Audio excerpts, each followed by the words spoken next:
Good morning, friends.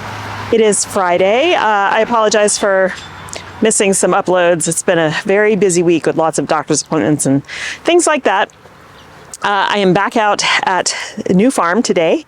Yesterday I was at Fish Ranch. I had to harvest for a custom bouquet and I started pulling out everything in the upper field. There's only a little bit left up there. Boy, does that feel good to be pulling all of that stuff out. And as I was doing it, I realized I don't want that irrigation anyway, even if the landlords weren't paying me for it. It's so full of calcium deposits and everything. It's all clogged in places. Yeah, I wouldn't want that anyway. So I'm glad that I laid out all this irrigation the other day. We have to fix a couple things here. Not fix, but get them completely solidified. And then it's transplant day, partially. So I told Mike this morning that I was feeling really anxious, that everything was ready to go in the ground. I'm super anxious. I need to get it in the ground. But I was feeling anxious because, like, what if I put it all out here and the next day when I come out, it's all gone because rats or mice have gotten it. I know this is deer proof now because no deer has walked through it in over a week, unless that's because there's no plants in here. But I do know there's also mice and rats here because I see evidence of them already in the shed. So Mike suggested that I just transplant 1 or 2 trays, and we're not gonna be able to come out on Saturday because I'm teaching a workshop. We've got a whole bunch of stuff going on, but Sunday is family farm work day. We're gonna try to get as much of the deer fence up as possible, and we can transplant the rest of everything that day too. So it'll give it a couple days to see. Hopefully it won't take any damage. I am gonna put down deterrents and stuff, but I'm really anxious that I don't wanna lose my crop. So I think he's right. Worst case scenario, they eat everything and I know what's out here. I probably still should go on and set up the bucket trap. I'm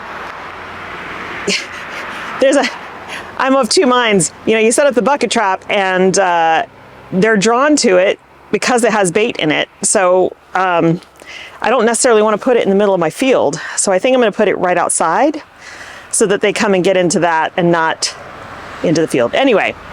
All right, so first thing, let's get started on the irrigation finishing, not completing. I'm gonna actually tie something off because I'm not ready to run everything yet, and we can always do that later, but I wanna tie it off so I can get everything set up at the hose bib, turn it on, and let it run while we're transplanting so we can continue to soak this soil.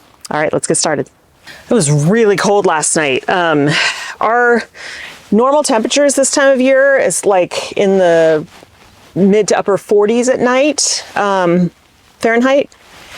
But the last 2 nights we've been going down to 36 Fahrenheit, which is pretty early in the season for us. I mean, we're a zone 9B. That's pretty early in the season for us to be getting those kind of cold evening temperatures. So the other reason I like this idea of only putting in 1 or 2 trays is that even though these are cold hardy annuals, and I've been hardening them off outside of the greenhouse for a week, letting them sit in the sun and everything, the nighttime temperatures in the greenhouse have been in the upper 40s, but the last, tonight they're gonna go in the ground, these that are going in the ground tonight, it's gonna be 39 degrees. I don't want them to have too much transplant shock, and that's cold for them. It's a big temperature shift. So I think they'll be okay. I'm not worried about frost or anything, but yeah. So anyway, we get my hat on, get all the stuff we need, and get started on getting this irrigation completed so that then we can start transplanting. So I walked all the way over here to the irrigation, put the male-to-male connector on, got that tightened up, and went to turn it on and realized I'd forgotten the battery, which was down in the car. So I walked back down there and then back here. So whatever, just used a lot more time than I had expected. So I've got the manual on for 30 minutes to hopefully get enough water down there to really saturate those beds. And we'll go down and see what the pressure is looking like. I am having leaking here around some of these connections. So I'm gonna have to get Mike to come and tighten them up because with my hands, I can't get them tight enough to not leak. So yeah, there's that, and that stinks. But for now, it's working. Let's go see what it looks like down at the beds. All right. exactly what we want to see. Actually, it's pretty aggressive. Pretty aggressive dripping here. So that means that there's still a lot of pressure, and that means also that I think on Sunday when I'm out with the family, Aiden and I will work on getting irrigation set up on those beds to alleviate some of this pressure, because this is not a lot of line for, I mean, it's over 1,000 feet of mainline tubing, but in terms of releasing the pressure from the water, that's not a lot in this area here. So, but this is great news. This is like, there's a lot of water coming. That means these beds are getting very full, nice and saturated, and I won't have to worry about them. And that means there's still plenty of water for those beds there and then stuff further down. So we have plenty of pressure. That's very, very good news. So now it's time to transplant. Let me show you what we're going to be putting in the ground. Okay, so I've got 2 trays here. The reason I chose these 2 trays is, number one, they're very big seedlings. They're ready to go. Number 2, these are not absolutely crucial crops like snapdragons. So if something happens, I'll be really upset and not happy. And that means I'll have to replant all of this in early spring, but it'll be okay. This is Scabiosa. I've got Snow Maiden, Formula Mix, and Fata Morgana. And then we've got Daucus, Chocolate Lace Flower, all the Feverfews here, and Orlea, and some Rudbeckia, which actually is not going in these row crops. So I have to figure out what I'm going to do with that girl. Then we have Straw Flower and a little bit of Stock.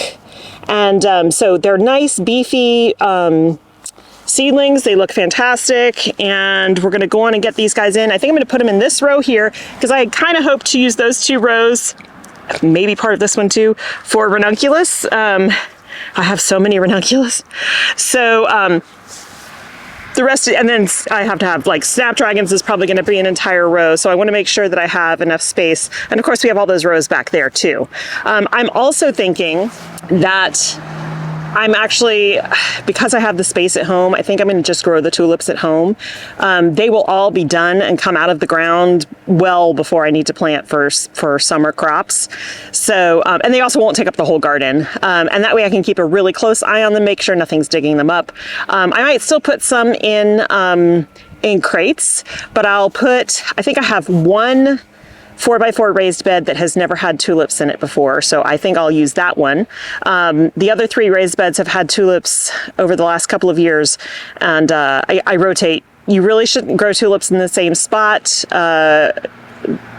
unless they, 7 years apart basically, because they can get something called tulip fire, which basically just destroys the entire crop and it spreads like fire. So I think I have one 4x4 raised bed. I need to go back and look at my notes where I can put tulips, and that fits a lot of tulips.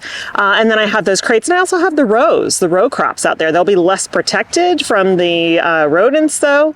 So, but I have plenty of space at home to do that. And that also means that then that ground is not just sitting empty. So I think I'm going to do that. And so out here will be all of the other flowers. All right, I'm going to get started transplanting. I got to find my little mini trowel, but I'm really excited to get plants in the ground.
Well, that's done, and I'm feeling so happy. I just really hope that I won't be disappointed in a day or two and find everything's gone. But let's look, and you'll be proud of me. I labeled things. The reason I don't usually label the flowers is that in general, it's all just going to my CSA or to weddings. But this year I'm going to be doing a lot more wholesale, and I need to know the varieties when I put them up. So yeah, right now they look great. They're beefy. The soil is nice and wet, and since I had it on 30 minutes, it ran the whole time I was planting, and yeah, lots of good water, which makes me really happy because we're not, it doesn't look like there's any rain coming for a while. So I know we're in an El Nino year, and we're hoping to get a lot of rain this year, but we're still waiting. We got that one really good, like almost ½ inch last weekend, and there's nothing on the horizon. So this irrigation is crucial. All right, so let's look real quick. So here's the stock. This is actually a mix of Cat's white and yellow. And then this empty space here is for more stock because I have some more at home. I'll put them in there. And stock is a once and done flower. You cannot cut and come again. So I plant them really close because it doesn't matter. There's just gonna be one stalk. You cut it off and that's it. This is straw flower. I won't start getting blooms off of this until probably June. And then that'll go until frost. So this will be here for a very long time. Then we have Orlea, which I only ever plant small sections of Orlea and Dara, or even Amimagus, because they produce so much. They are cut and come again for months and months and months. So I don't really need huge swaths of that. I will, however, have a second succession go in those beds back there to carry me through the season. And then we have the Scabiosa mix, which again, every year I'm like, I don't know, should I plant Scabiosa? This year I planted them and I didn't even harvest them, but I will harvest these. These are going to be, this is a mix here. Like I said, lots of really pretty ones, and I'll keep up with the harvest. And then here is all my feverfew, which I absolutely love, and I literally labeled every section, which I'm so proud of myself for. Feverfew is a workhorse, and I have 4 different varieties here, and they will keep producing through frost. So I will get multiple flushes off of these. Very important filler flower for me. So that leaves these other beds. I'll have 2, maybe 3 beds of ranunculus, an entire bed of snapdragons, and then I have more stock, more straw flower, more status. I haven't even put the status in yet.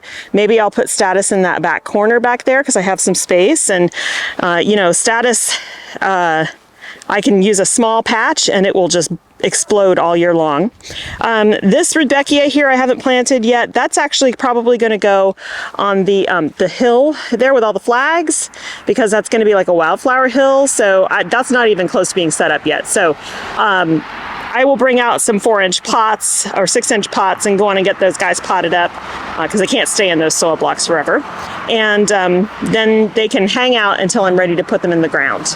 So just feeling so good about that. I'm going to go home. I have the more ranunculus soaking, get those in trays, and tomorrow I won't be able to come out here. I might swing out real quick in the morning just to check on everything, but I won't be able to come out here because I have a class, an online class I'm taking, an online knitting class, and then I'm teaching a workshop in the afternoon. So tomorrow at home we'll be planting all the tulips in the row crops area, and also in that raised bed, which I'm looking forward to. So I'll go over all the varieties that I've got for this coming year. And then on Sunday, we'll be back out here to start working on cementing in the corner posts and digging for the line posts for the actual deer fence. So yeah, we'll be making progress, and hopefully also transplanting more stuff. If these guys still look good, then we'll be putting in all of the snapdragons, because I definitely need to get those guys in the ground. And so, yeah, I feel like we're finally making progress. Next week, if there's any more transplanting to continue to do, I'll do that. But then it's back out to Fish Ranch. I have to clear out the entire high tunnel. That is going to be a huge job because everything in there is massively overgrown. So that's probably a 2-day job. But putting all that stuff on compost, and then making sure I pick up all of the, garbage by like plant tags and stakes and T-posts and things that are mine that are coming here with me. So yeah, I would like to be wrapped up, buttoned up there by the end of next week so I don't have to go back. So that is the plan for the next 7 to 10 days, and I'm super excited. And even though we're getting nice and cool at night, we're staying at a beautiful temperature during the day. It's like 67, 68 degrees Fahrenheit. It's gorgeous.